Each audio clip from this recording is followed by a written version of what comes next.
Hey, how's it going, everyone? My name is Matt Jarbo. Welcome to $3 Theater. We're going to be taking the conversation on the road today as I go to pick up dinner for my family.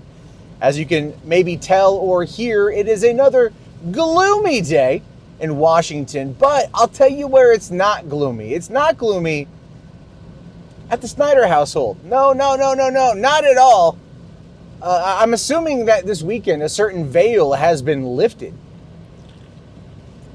which is fantastic, that a certain veil has been lifted and that the family is probably feeling pretty good about themselves. I'm pretty sure Zack himself is probably feeling pretty good. And that's great because the Snyder Cut came out and there's no other way to describe it, folks. It's a hit. It's a hit. Now, is it a smashing success? I honestly can't tell you. I wish I could. I wish I had the answer for you on that one. We won't know probably until tomorrow when Warner Media decides they want to come out with a little bit of that information, looking at the numbers from the opening couple days. How well did it do? Did it do great? Did it do gangbusters? Did it beat Wonder Woman 84?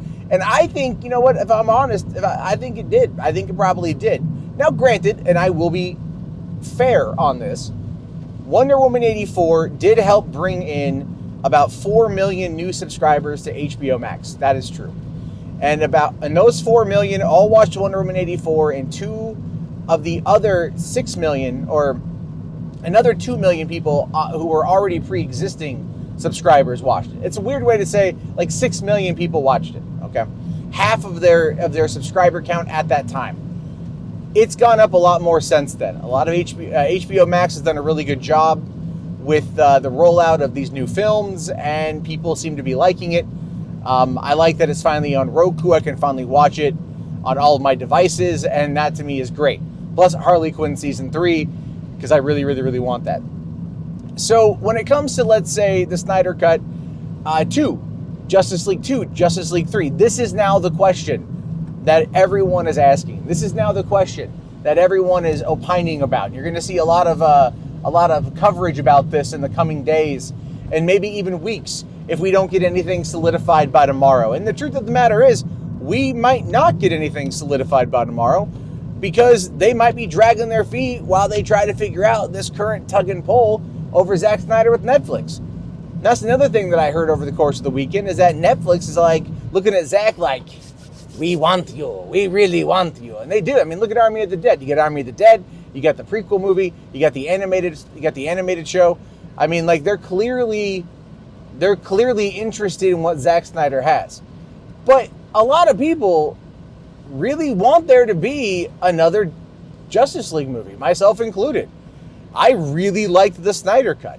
I did. I really liked it. It's another one of Zack's comic book movies that just has a way of kind of like wriggling in your brain like a worm and not really letting go.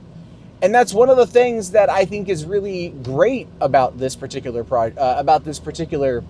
movie, is that it does that sort of thing where you watch it and you want more. There are people on Twitter that were like not even like the biggest Snyder fans that I've seen absolutely praising this movie. Tons of people are coming out talking about how it's their second, third, fourth watching of Justice League. How it's been all weekend just having it on replay. And that's going to look really good for Warner Brothers. Where it's available for VOD, then that's been, in Brazil specifically, apparently it's been doing pretty well with better numbers than Wonder Woman 1984. That's even better. And the reason why that's even better is because that shows you that the fan base is very strong and they're willing to put their money where their mouth is. Same goes with the fan base here in the United States. So that's going to be very cool to see where things go on just like the numbers front. But as we get into this further and we realize that, this is blown up bigger than it is, and I think we're going to know more, by the way, when we talk about physical sales. And I'm hoping to get some actual info on this down the road. So let me explain. So Zack Snyder's Justice League comes out on 4K sometime in May. I think around Memorial Day weekend it comes out. And that's going to be an indicator for how many people are actually going to be purchasing the movie.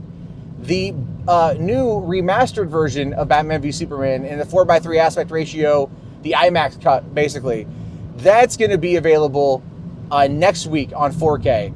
They were supposed to release it on HBO Max, but they didn't. I don't know why, but it's coming out soon. So is the Justice is Gray edition of Justice League, which is going to have apparently more footage from the Joker.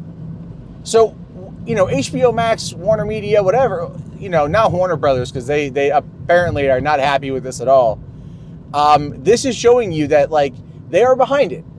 Jason Kilar is definitely behind it. And, maybe I've been a little bit too, I don't want to say short-sighted, but maybe short-tempered with some of my commentary, only because the way I look at it is I want answers, you want answers, we all want answers. And we might not get them right away, we might not get them at all quickly. But we got to look at the bigger picture here. And maybe I wasn't doing that a little bit. I wanted HBO Max to come out and to, in my mind, promote this movie more because I wanted that corporate backing. But looking at everything now, I would argue that there's quite a bit of corporate backing that it has, which makes all the sense in the world for where we find ourselves in this moment in time. Because I'm going to say it, look, Falcon and the Winter Soldier was awesome. I really liked it, but I haven't gone back and rewatched it. I've been going back and rewatching Justice League in order to do my breakdown on it and to look at all the things that that are going to be great about it. I'm working on the Podio commentary for it right now. That will come out at the end of next week. So you guys got to wait a couple days on that one while I finish writing it, but I'm also waiting on the data. So I know this has kind of been a long recap sort of thing, but when we think about the Snyder Cut and we think about the future of it, it all does boil down to whether or not Zack actually wants to be able to do this sort of thing. And he may, he says he's open for it, but he's also saying that Warner Brothers doesn't want him to do it. And that is a bit of an issue. So it's going to be up to the contracts and to the agreements. Will they be able to get the actors back? I mean, Gal just announced that she's preggers with her third or fourth child or something, which, hey, congrats to her. Aquaman is going to start shooting, Aquaman 2 is going to start filming here pretty soon. So, that's going to be a scheduling conflict. Ben Affleck is going to have to get back in shape. He's got other irons in the fire. Henry Cavill's doing The Witcher. There's going to clearly be more from that because of the popularity. So, there's a lot going on with a lot of different things. So it's going to take a lot of time. It's going to take a couple of years at least before Justice League 2 and potentially Justice League 3 come out. But, I'm sorry, you don't put $70+ million into a project to see it completed. Let it be a 4-hour-long magnum opus, promote it heavily around the world, and release it on home media not long after it's the flagship title for your streaming service, unless you want there to be enough money coming on in to justify to the shareholders to continue paying for this sort of thing. I mean, that's how I see it. Could be wrong, I don't know. I hope I'm not. But I do hope that at the end of the day, what we get here is a situation where Zack's vision gets to be seen and that it's not hindered by the studio executives that clearly want to go a different direction. And that I hope that it becomes the standard bearer for the DCEU. I know people like to talk about the multiverse. I'm never going to probably change my opinion on the damn multiverse. I'm sorry.